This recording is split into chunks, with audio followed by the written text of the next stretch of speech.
को एक बार थपथपाइएगा कि हाँ आप उस इलीट क्लास में हैं जिसके सामने मुसीबत आई है, और एक समय आएगा कि जब आप इस मुसीबत को पार कर जाएंगे, और एक समय आएगा कि जब यहाँ आके आप अभी अपनी संघर्ष की कहानी बताएंगे कि हम भी ऐसा थे। और हम आप सबसे यही उम्मीद करते हैं कि भगवान से भी हाथ जोड़ के यही दुआ मांगते हैं कि जितने लोग हैं देश के, सबको एक दिन अपनी कहानी सुनानी पड़े, क्योंकि यह देश वीरों की धरती है, वीरांगनाओं की धरती है। यहाँ पर हर बच्चा यहाँ का फौलाद है अपने आप में यहाँ पर।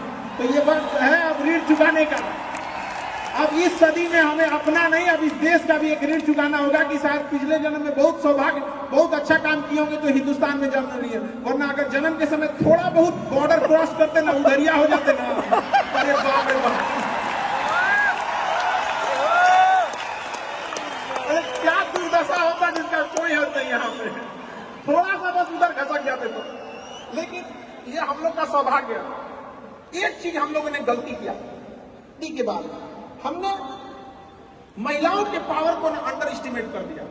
हम लोग 1947 से जो पुरुष समाज है ये सोच रहा है कि देश को आगे ले जाने के लिए, अभी तक सोचिए रहा है। ये हम लोगों से गलतियां हुई हैं।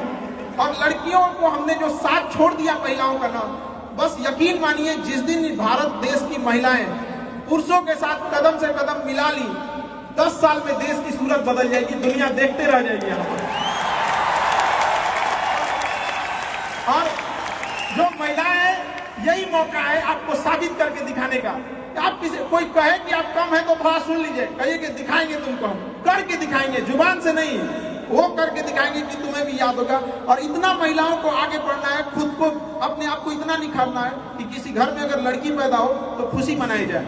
आज गांव के सेक्टर में क्या है कि थोड़ा सा लोग महिलाओं को अंडर एस्टिमेट कर देते हैं, ऐसा नहीं होना चाहिए। आज हर जगह पे कदम से कदम मिला के महिलाएं आगे बढ़ी। ये गलती हम लोग से हुई है और वी एक्सेप्ट दिस। क्यों ना, अगर हम लोग से हो सकता था तो आजादी की इतना दिन हो गया, हम लोग देश को कहां से कहां पहुंचा चुके रहते हैं। क्योंकि किस चीज की कमी है हम लोग में, थोड़ा सा हम लोग ने क्या किया, गलती कर दिया। तो भाई देश की महिलाएं हम लोग की उस गलती को थोड़ा माफ करें, और आज आप लोग भी अब देश पे कदम से कदम मिलाएं ताकि साथ दे, वरना अकेले पॉसिबल नहीं है देश का। वरना एक से समय मिला है यहाँ पर। हम इस चीज को ज्यादा समझ सकते हैं क्योंकि हमारी खुद की बहन नहीं, अपनी बहन नहीं, लेकिन अभी भी हम अपना घर देखते हैं ना तो लगता है कि बहुत बड़ी कमी है। और अगर बहन रहती तो चीजों को अच्छे से समेट के रख सकते हैं। अब तो इसलिए हम देखेंगे आपको इंडिया में सबसे ज्यादा राखी बांधी जाती है पूरे हिंदुस्तान में सबसे ज्यादा राखी बांधी जाती है। नहीं था तो हमारे यहाँ माझी जी थे ना, वो कहे कि भगवान के भरोसे मत बैठो, क्या पता भगवान तोरे भरोसे बैठा लो तो बहन नहीं थी तो क्या दिक्कत है, दुनिया में सबसे ज्यादा राखी बांधी है। अब मतलब अभी सोचते हैं कि अगली बार, अभी इस बार 7,500 राखी बांधी गई थी, 7,500। और हर साल रक्षाबंधन के बाद, पहले ही रक्षाबंधन से पहले हमको एक डॉक्टर अपॉइंट करके रखना पड़ता है कि सर मेरा ना ब्लड रुक जाएगा, इतना राखी बांधी जाती है। तो आप एकदम ना स्टैंड बाई पे रेडी रहिएगा वहां पे। इतना राखी बांधने के बाद एक आदमी आता है मेरा हाथ उठाने वाला, वो हाथ लेके चलता है, हम ऐसे चलते रहते हैं। तो खुश नसीब है वो लोग जिनके घर में बहनें हैं, जिनकी बेटियां हैं। आप उसकी कदर नहीं कर सकते हैं तो यकीन मानिए इसका बदला भगवान जरूर लेता है।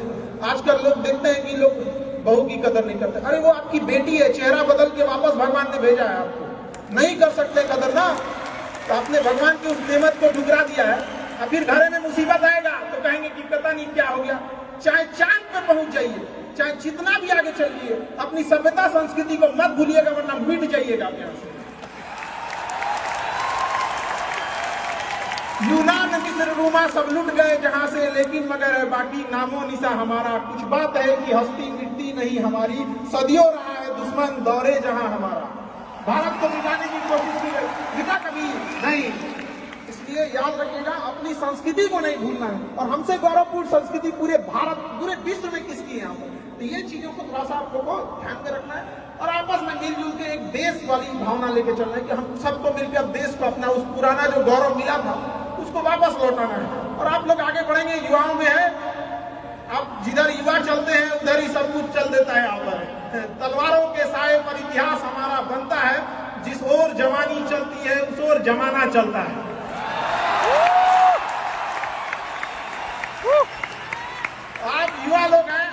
किसी कौन रोक सकता है यहाँ पे? मैं दरिया हूँ, अपना हुनर जानता हूँ, जिधर से भी गुजरूंगा अपना रास्ता बना लूंगा। तो युवाओं में यही तो एक है, भले जेब खाली हो, जेब में गांधी हो या ना हो, दिल में एक आंधी होनी चाहिए। जो बोले हैं, जो ठाने हैं, वो कर लेंगे यहाँ पर, और नहीं कर सकते हैं तो दुर्भाग्य है इस भारत की धरती पर जन्म लिया हुआ, ये व्यर्थ हो जाएगा यहाँ पर। तो एक कहानी लिखना है जो आगे जाके सबको सुनाना है, और हर उस घर में 2 किलो अलग से मिठाई जाएगी जिस घर से आवाज आई थी कि इससे नहीं हो सकता है, अलग से एकदम। ले भैया, तेरे लिए स्पेशल है यहाँ पर। एकदम तारीफ करने वालों की कमी हो जाए, जलने वालों की कमी नहीं होना चाहिए। एकदम मिसाल बनिए।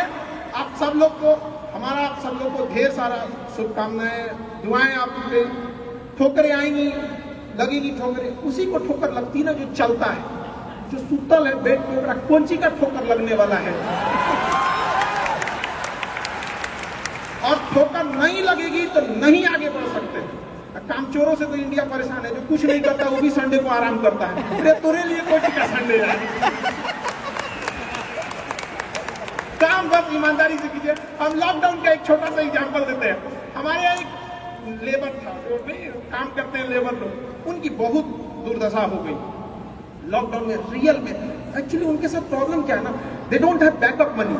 वो डेली कमाने वाले हैं, डेली खाने वाले हैं। उनका अगर 10 दिन का दिहाड़ी बंद हो गया ना तो उनके लिए बहुत दिक्कत आ जाती है। और लॉकडाउन में बेचारों के साथ क्या हो गया, अब इतनी पॉपुलेशन है, गवर्नमेंट भी कितना को देख सकती है, एक लिमिटेशन है वहां पर, तो उसके साथ बहुत दिक्कत आ गया। तो हमसे बेचारे, हम भी लॉकडाउन में खाली बैठे थे, तो हमसे बोले कि देखिए एक तो काम नहीं मिलता है, मिलता है तो हम लोग को महीना में 20 दिन मिलेगा, 22 दिन मिलेगा, तो हम लोग के पास बैकअप नहीं होता है। उसको हमने एक छोटा सा बात बोला कि भाई देखो, एक काम बस मेरा 1 महीना करके देखना, नहीं अच्छा लगे तो छोड़ देना। काम पे जाते कितने हो? तो बताया कि 8 बजे जाते हैं। अलग अलग शहर में वो काम करने वाले मजदूर जो आते हैं, मिस्त्री, उनका टाइमिंग अलग अलग हो सकता है। हमारे यहाँ 8 बजे आते हैं लोग, और फिर दोपहर में लंच करते हैं, शाम में 4-5 बजे, 5 बजे चले जाते हैं। तो वे 8 बजे के काम में आप कितने बजे जाते हो? कहा कि सर वही पहुंचते पहुंचते 7:15 हो जाता है, खैनी उनी बनाते चाय पीते 8:30 हो जाता है। हमको एक बात बताओ, ये आधा घंटा तुम किस में काटे? कहा कि जहां काम करने का है ना उनके में से नहीं, यही इस गड़बड़ है। आप अपनी जिम्मेदारी में से आधा घंटा काट लिए थे, आप वहां 15 मिनट पहले पहुंच देखो तो क्या बोलते हैं मास्टर, पगला गए हैं लोग। भाई देखिए तो 1 महीना काम करके देखो, बस तुम आप 15 मिनट पहले पहुंच के देखो, वो इंसान 15 मिनट पहले पहुंच जाता, 5 मिनट पहले ही काम चालू कर दो, बाकियों के आने से पहले। लंच पे जाते थे तो जब सब चले जाते थे 1-8 मिनट लेट से लंच जाते थे, कुछ नहीं होने वाला है, 1-8 मिनट लंच खत्म होने से पहले ही चले आते थे, ताकि लंच खत्म हो गया 10 मिनट बाद आ रहा, वो लंच खत्म होने से 1-8 मिनट पहले ही चले आते। जब सारे लोग 5 बजे चले जाते थे तो 5:05 पे जाते। तो हमसे कहें कि खान सर ये आप बता रहे हैं, नहीं बहुत पटांग बात बता रहे हैं आप, तो भैया 1 महीना काम कर लो, हाथ जोड़ लेते। आज के टाइम पे जब 1 महीना काम किया, 10 दिन के अंदर लोगों को हो गया यार कितना ईमानदारी से काम करता है। आज उसको फोन से लोग बोलते हैं कि भाई मिस्त्री खाली हो, फोन से बोलते हैं। और लोग क्या कहते हैं पता है, इसको काम दे देंगे ना तो टेंशन नहीं है, टेंशन नहीं है, काम वही है। आप दुनिया में कुछ भी कीजिए, बस अब क्या कीजिए, ईमानदारी से। और आपके यहाँ जो काम करने आ रहा है ना, प्लीज उसका भी आप लोग, मतलब जो भी आप लोग एंटरप्रेन्योर है तो आपके अंदर में भी लोग काम करेंगे, उसका भी ध्यान रखिएगा एक परिवार की तरह। ये नहीं कि उसका भी रोक रख के सैलरी रख ले 2 महीना 3 महीने का, और उसके बाद कहेंगे कि चौपट क्या हो रहा है। ऊपर वाले की लाठी में आवाज नहीं होता, इस चीज को हमेशा याद रखिएगा। देखिए जैसे बड़ी कंपनी, याद रखिएगा, बड़ी कंपनी कस्टमर तक डायरेक्ट नहीं पहुंचती है, बीच में एक डिस्ट्रीब्यूटर रखती है, डायरेक्ट कस्टमर को सामान नहीं बेचती है। अगर किसी बिस्किट कंपनी को तो सोचिएगा बिस्किट डायरेक्ट नहीं देगी, बीच में क्या रखती है, डिस्ट्रीब्यूटर रखती है। उसी तरह ऊपर वाला भी ना सबको हाथ में डायरेक्ट पैसा नहीं देता है, बीच में एक डिस्ट्रीब्यूटर रखता है। हो सकता है आप एंटरप्रेन्योर वही डिस्ट्रीब्यूटर है, आपके माध्यम से गरीबों का चूल्हा जलता है, आप मत मारिएगा। आप प्लीज उन गरीबों का हाथ मत मारिएगा, नहीं तो बड़ी कंपनी को दिख जाता है कि ये डिस्ट्रीब्यूटर ठीक नहीं है, तो को चेंज कर देता है। अगर गरीबों का हक मारेंगे और ऊपर वाले को नजर पड़ गया कि ये डिस्ट्रीब्यूटर ठीक नहीं है तो साइड कर देगा, और फिर कहेंगे कि अब हमारा बिजनेस चौपट हो गया। अरे बापू तुम खुद चौपट किया आपने। बेहतरीन ईमानदारी से उसूल बना के रखिए। अरे सूखी रोटी खाना पड़े, एक ही रोटी खाए, आगे जाके धीरे धीरे सुधार होगा। ईमानदारी से, बेईमानी से नहीं होना चाहिए यहाँ पर, क्योंकि जब भी कोई इंसान आगे बढ़ा है तो ईमानदारी से ही आगे बढ़ा है। लूट कर आप एक दिन खुश रख सकते हैं, 2 दिन खुश रख सकते हैं, चोरी करके कुछ दिन खुश रह सकते हैं, लेकिन जब भी अगर आप अस्थायी और आगे बढ़ना चाहते हैं तो एक ही रास्ता है, ईमानदारी करके। कितना दिन झूठ चलेगा जी आपका? कई दिन। आज के लोग पढ़े लिखे हैं, वो पहले जमाना अलग था कि मदारी दिखा के ढोल बजा के ऐसे कर देंगे तो लोग चलाएंगे। अब नहीं, अब तो डिजिटल इंडिया है। आपसे जानने से पहले वो पता करके आया आप कौन सी है। बहुत टफ हो चुका है आजकल यार। समझ आ गया कि नहीं आ गया? अभी हम लोग का जो एजुकेशन सेक्टर है ना, पहले क्या था कि बंद कमरे में क्लास होती थी, डिजिटल वगैरह नहीं होता था। तो आदमी पहले जो कोरोना के पहले का बता रहे हैं, उतना घर से नहीं भी मेहनत, जिसका जो नहीं भी मेहनत करते थे ना वो भी चल जाते थे। अरे चलो ना बता देंगे, अभी तो बोल के देखिए, वो रिकॉर्ड है। आप 2 मिनट में तो जितने ज्यादा बुलंदी पे जाइएगा, इंसान और पतंग जितनी ऊंचाई पे जाता है काटने वालों की संख्या बढ़ जाती है। तो थोड़ा सावधानी से। ये इंडिया में सब चीज सीखने को मिलता है, धीरे धीरे मिलेगा।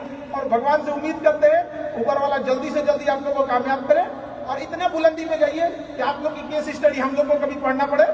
इतनी आगे जाइए आप लोग को कि एक समय हम लोग भी आपको दे सकें।